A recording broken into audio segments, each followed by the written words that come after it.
Have you ever wondered how much your basketball is really worth?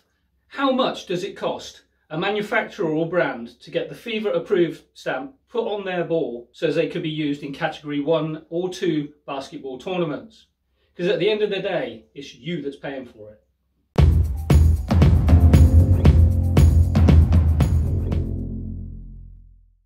Hi, I'm Stuart from Big Game Hunters Sports Ball Shop. So the FIBA Approved badge that goes on a basketball.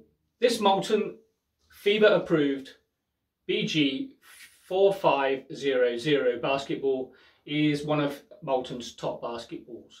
Now they decided it was worth getting this ball FIBA Approved, and so they applied for the ball to go through all the testing procedures. It went to the approved testing house, and after rigorous tests it was given the approval. Now I've been fortunate enough to stumble across the costs involved, and the amounts are staggering. To get this approval on the basketball, it is likely to cost around £50,000. £50,000 just to get this stamp on the ball. Does it make it any better for you to use? This Wilson Evolution ball is a decent basketball.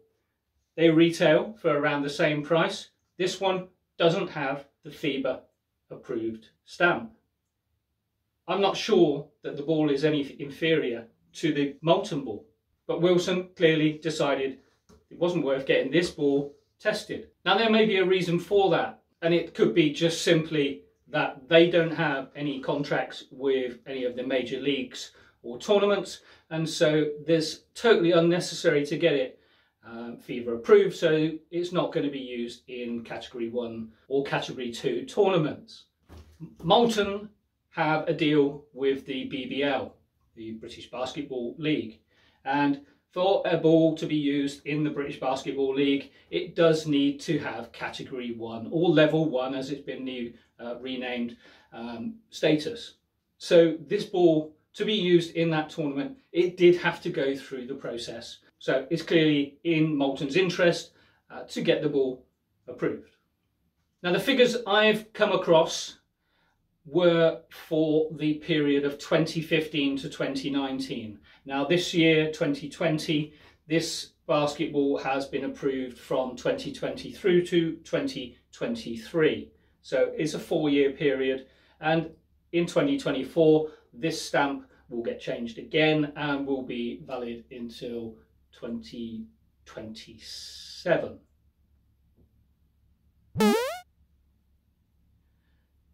Now, accepted onto this testing program, they will be issued with the handbook and equipment approval agreement template. They will also need to pay a fee. Now this is the first fee that you will need to pay when getting your basketball FIBA approved. All the fees mentioned are in Swiss francs because the head office of FIBA is based in Switzerland. Now the cost just to get onto the program is 1,000 Swiss francs. Now today's money in the UK, that is approximately £830. So far you've filled out the detailed questionnaire, you've supplied 2 sample basketballs to FIBA, and now you've been accepted onto the program, and it has cost you 1,000 Swiss francs. Now you need to pay the test house that has been approved by FIBA to be able to test your basketballs. Now this second fee is just for testing, and should your basketball fail any part of the test, then it would need to be retested and further fees would apply, but you would then only test the part that has failed, so you wouldn't have to pay the full fee. Now what fees are involved for testing?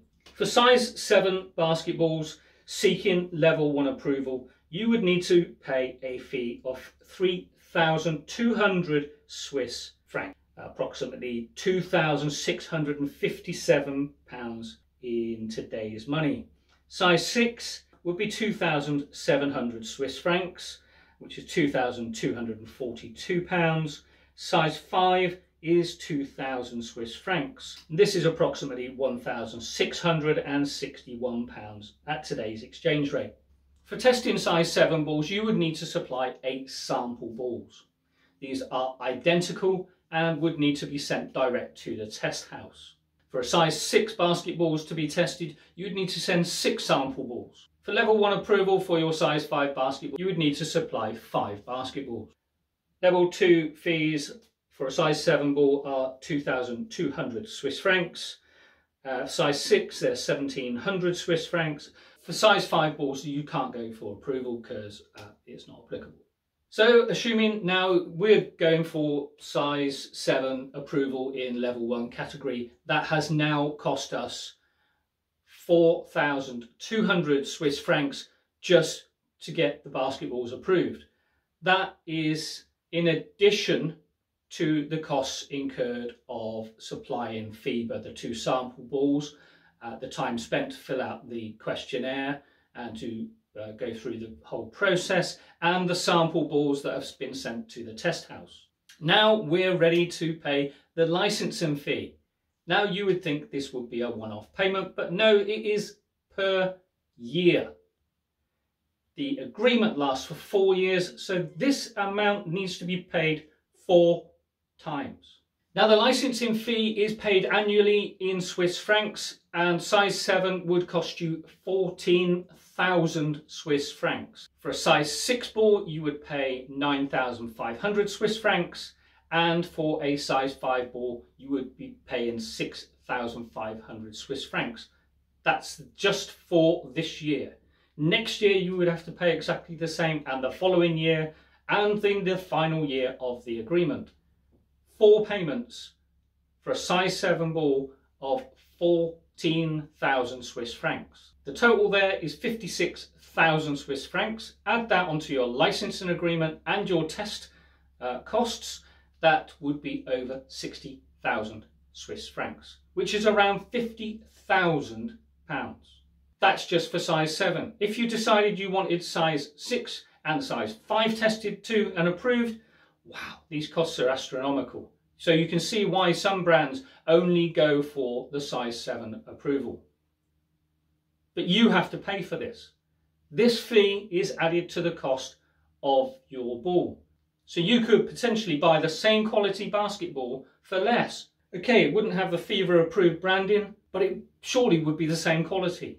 There's nothing to stop brands from having 2 balls of exactly the same quality and branding them differently, one with the FIBA approval and one without. The one without they would make more money on because they're not paying all of the additional fees. So brands have to carefully weigh up whether it's worth having their ball FIBA approved and have all those additional costs. On top of those, every year, FIBA may request an additional 2 balls for testing. This is to make sure that the brands keep consistent with their quality and don't potentially reduce the quality of the basketball after the first year's batch have been manufactured. It does ensure the integrity and quality of the ball is maintained throughout the 4-year period. So that is a great thing to have. Does it make that much difference if you've got it FIBA approved or not? Well, yes. If it's not FIBA approved, it can't be used in level 1 basketball tournaments around the world. So therefore the exposure of the ball and brand is reduced, which potentially means they sell less basketballs. So you get the FIBA approved stamp on the ball, the exposure of that company is potentially much higher, therefore they sell many more basketballs. The brand has to work out whether the exposure is worth that additional cost, but in most cases it is. I'd love to hear your comments on whether you think having a basketball FIBA approved is worth the extra cost. Leave the comments in the boxes below.